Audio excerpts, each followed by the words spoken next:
বন্ধুরা, হামলার এক সপ্তাহ না পেরোতেই এর জবাব দিল ইরান। ইসরায়েলের উপর আশ্রে পড়ল শয়ে শয়ে মিসাইল এবং ড্রোন। মধ্যপ্রাচ্যে চড়ছে উত্তেজনার পারদ। এবার কি তাহলে ফেঁসে গেল ভারত? ইরান ও ইসরায়েলের এই যুদ্ধে এবার কি বড় সংকটের মুখে ভারত এবং বাংলাদেশ? কি মনে হয়?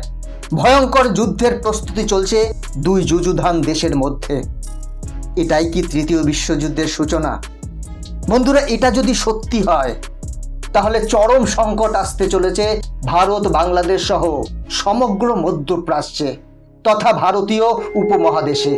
হতে চলেছে বড় ক্ষতি, যা আপনি ভাবতেও পারবেন না। বন্ধুরা, সমস্তটা বলবো আজকের এই ভিডিওতে, তাই ভিডিওটা শেষ পর্যন্ত অবশ্যই দেখুন, কারণ এই ভিডিওতে আমি অনেক তথ্য তুলে ধরার চেষ্টা করব। তাহলে চলুন শুরু করা যাক। বন্ধুরা, আবারও বাংলাদেশের উপর আসতে চলেছে যুক্তরাষ্ট্রের চাপ। মধ্যপ্রাচ্যে থাকা বাংলাদেশিরা এবার কিন্তু সাবধান। সিরিয়ার দামাস্কে ইরানি কনসুলেটে চলে প্রাণঘাতী হামলা। জানা যায় এই হামলায় ইরানের 2 ব্রিগেডিয়ার সহ 13 জন লোক মারা যায়। ইসরায়েলের ধারণা, লেবানন আর সিরিয়ায় নিজেকে আড়াল করে অস্ত্র সরবরাহ করছে ইরান, তাই রাগও কম ছিল না। অবশেষে দুই পক্ষেরই ক্ষোভের বহিঃপ্রকাশ হলো এই যুদ্ধের ইঙ্গিত। প্রথমে ইসরায়েল হামলা করলো, তার জবাবে ইরানও মিসাইল অ্যাটাক করলো ইসরায়েলের উপর।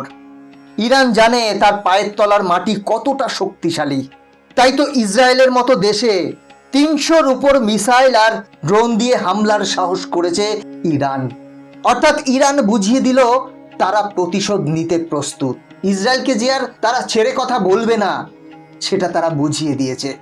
আর এভাবেই সত্যি হলো যুক্তরাষ্ট্রের আশঙ্কা। যুক্তরাষ্ট্র কিন্তু আগেই বলে দিয়েছিল যে ইসরায়েলের উপর ইরান হামলা করতে চলেছে, আর তখনই হুঁশিয়ারি দিয়ে দেয় যুক্তরাষ্ট্র ইসরায়েলকে সুরক্ষা দেবে, ইসরায়েলকে সমর্থন করবে, ইসরায়েলকে সব রকম সাহায্য করবে যুক্তরাষ্ট্র। ইরানকে কখনোই সফল হতে দেবে না তারা। কিন্তু ইরানও কিন্তু কম শক্তিশালী দেশ নয়। মধ্যপ্রাচ্যে যতগুলো শক্তিশালী দেশ রয়েছে তাদের মধ্যে ইরান অন্যতম শক্তিশালী। দেশটার ভান্ডারে সজ্জিত অত্যাধুনিক অস্ত্রশস্ত্র। যদি ইসরায়েল ও ইরানের মধ্যে যুদ্ধ হয় তাহলে সেটা হবে শেয়ানে শেয়ানে লড়াই। এর আঁচ পড়বে গোটা মধ্যপ্রাচ্য থেকে শুরু করে বিশ্বের বেশিরভাগ দেশে। একটার সঙ্গে একটা জুড়ে রয়েছে। যদি দেশের কথা বলি তাহলে ভারত ও তার প্রতিবেশী দেশ বাংলাদেশ, পাকিস্তানে এই অনাগত যুদ্ধের মারাত্মক প্রভাব পড়বে। গোটা বিশ্ব জানে এর ফলাফল কতটা ভয়ঙ্কর হতে চলেছে। ইতিমধ্যেই বড়সড় রাষ্ট্রনেতারা বেশ উদ্বিগ্ন। এই যুদ্ধের বিপক্ষে তারা তড়িঘড়ি সামলাতে চাইছে পরিস্থিতি।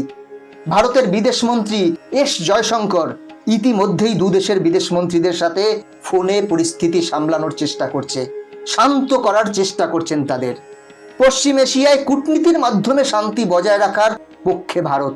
এমনিতেই ভারত যুদ্ধ নয়, শান্তির পক্ষে। একইভাবে ইরান ও ইসরায়েলের উত্তেজনার নিরসন চায় বাংলাদেশও।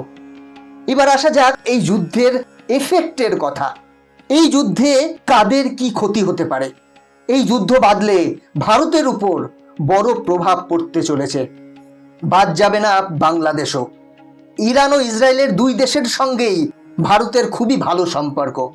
গত বছরই G20 সম্মেলনে ঘোষণা করা হয়েছিল ভারত মধ্যপ্রাচ্য এবং ইউরোপ আর্থিক করিডোরের কথা, যার লক্ষ্য এশিয়া, ইউরোপ এবং মধ্যপ্রাচ্যের মধ্যে একটা সংহতি গড়ে তোলা, যার মধ্যে যুক্ত থাকবে একাধিক স্টক হোল্ডাররা। বর্তমানে এই উদ্যোগ একেবারেই প্রাথমিক পর্যায়ে রয়েছে। এই জায়গায় ভারত কিন্তু বড় ধাক্কা খেতে চলেছে। পাশাপাশি সমস্যার মুখে পড়তে পারে ভারতের জ্বালানি নিরাপত্তা এবং বাণিজ্যিক বিষয়। প্রতিবন্ধকতার মুখে পড়তে পারে ভারত, ইসরায়েল, সংযুক্ত আরব আমিরশাহী আর আমেরিকার সম্পর্ক। তাই এই বিষয়ে ভারত কিন্তু একেবারেই হাত গুটিয়ে বসে থাকবে না। শুধু ভারতই কেন, বিশ্বের বেশিরভাগ দেশই এফেক্টেড হবে এই যুদ্ধে। যদি বাংলাদেশের কথা বলি, বড় সমস্যায় পড়বে তারা। এমনিতেই কয়েক মাস ধরে মধ্যপ্রাচ্যের দেশ উত্তপ্ত।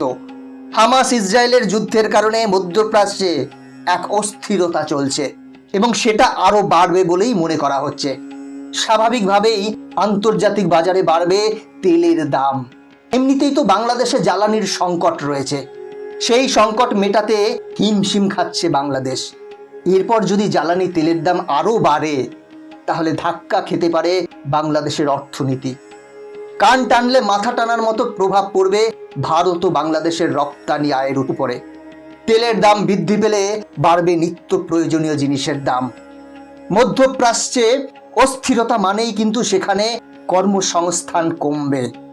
ভারত ও বাংলাদেশের বহু মানুষ প্রবাসী হিসেবে মধ্যপ্রাচ্যের বহু দেশে কাজের সাথে যুক্ত। যদি কর্মী ছাঁটাইয়ের ঘটনা ঘটে সেক্ষেত্রে বড়সড় সমস্যায় পড়বে বাংলাদেশ। কূটনৈতিক চাপেও পড়তে পারে, কারণ বহুবার দেখা গিয়েছে যুক্তরাষ্ট্র নিজেদের বন্ধুবলয় বাড়াতে বাংলাদেশকে হাতে রাখতে চাইছে। এটা মূলত একটা ভূ রাজনৈতিক স্ট্র্যাটেজি। কোথাও গিয়ে যুক্তরাষ্ট্র পরোক্ষভাবে প্রেসার ক্রিয়েট করবে যাতে বাংলাদেশ ইরানের বিপক্ষে থাকে আর ইসরায়েলের পক্ষে যায়। যদিও বাংলাদেশ গণতান্ত্রিক দেশ, নিজেদের সিদ্ধান্ত নেবে নিজেদের মতো করে। যদিও ভারতের ক্ষেত্রে এটা প্রযোজ্য হবে না, কারণ ভারতের যেটা সুবিধে, ভারতের যেটা স্বার্থে, ভারত সেটাই করবে। সেটা আমেরিকা বলুক আর রাশিয়া বলুক বা চীনই বলুক, কারোর কথাই শুনবে না ভারত। সেটা সবাই জানে, কারণ ভারত যেটা ঠিক মনে করবে দেশের স্বার্থে, ভারত সেটাই করবে। কারণ ভারত কারোর চোখ রাঙানি ভয় করে না। কিন্তু বাংলাদেশের ক্ষেত্রে সেটা কিন্তু হবে না, যেটা অতীত ইতিহাস ঘাটলেই দেখা যায়। কারণ বাংলাদেশ যেহেতু ছোট্ট দেশ, তাদের চাপে রাখাটা অনেকটা সহজ বলেই মনে করে আমেরিকা। কিন্তু একটা দুমুখ কূটনৈতিক চাপে বাংলাদেশ পড়তেই পারে। বিশেষজ্ঞরা কিন্তু বিষয়টাকে নিয়ে বেশ আশঙ্কায় রয়েছেন। অনেকেই মনে করছেন এভাবেই যুদ্ধের সূচনা হয়ে গেল, কারণ ইসরায়েল পাল্টা প্রতিশোধ ঠিক নেবেই নেবে, এমনটাই বলছে অতীত অভিজ্ঞতা। এখানে আরো একটা বড় বিষয় হচ্ছে, ইরান ইসরায়েলে আক্রমণ করার পর পরোক্ষভাবে মার্কিন যুক্তরাষ্ট্রকে হুমকি দিয়েছে। তারা বলেছে যে যুক্তরাষ্ট্র যেন এই বিরোধ থেকে দূরে থাকে, যেটা একেবারেই সম্ভব নয়। যেখানে যুক্তরাষ্ট্র বদ্ধপরিকর ইসরায়েলের পাশে থাকার জন্য, তারপর ইরানের সাথে যুক্তরাষ্ট্রের সম্পর্ক মোটেই ভালো নয়। যুক্তরাষ্ট্র ইরানের এই হুমকি জাস্ট তোয়াক্কাই করছে না, উল্টে ইরানের হামলার পরোক্ষে নিন্দা করেছে। আর তলে তলে ইসরায়েলের সাথে পাল্টা হামলার প্রস্তুতিও হয়তো শুরু করে দিয়েছে। কয়েকদিন ধরেই ইরান বারবার বলেছে তারা ইসরায়েলের উপর প্রতিশোধ নেবে, আর সেটা করেও দেখালো। যদিও ইসরায়েলের বক্তব্য তারা ইরানের নিক্ষেপ করা 99% মিসাইল এবং ড্রোন আকাশেই ধ্বংস করে দিয়েছে তাদের আয়রন ডোম দিয়ে। কারণ আমরা সবাই জানি ইসরায়েলের প্রতিরক্ষা ব্যবস্থা খুবই স্ট্রং। অন্যদিকে ইরান বুঝিয়ে দিল তারা পাল্টা আক্রমণ করতে জানে। আর একদিকে গোটা পরিস্থিতি সামলাতে আর গোটা বিশ্বের কাছে ভালো সাজতে ইরান যুক্তরাষ্ট্রকে জানালো কেবল আত্মরক্ষার জন্যই ইসরায়েলের উপর হামলা চালিয়েছে তারা। আপাতত দুই দেশ চুপ করে আছে ঠিকই, কিন্তু যে কোনো মুহূর্তে একে অপরের উপর অতর্কিত হামলা চালাতে পারে। তাই থমথমে গোটা পরিবেশ, বাতাসে ছড়িয়েছে তৃতীয় বিশ্বযুদ্ধের আতঙ্ক। ইসরায়েল বলেই দিয়েছে তারা সঠিক সময়ে ইরানের কাছ থেকে এই হামলার সঠিক মূল্য বুঝে নেবে। এবার দেখার পরিস্থিতি কোন দিকে টান নেয়, ইসরায়েল এর পাল্টা হামলা চালায় কিনা।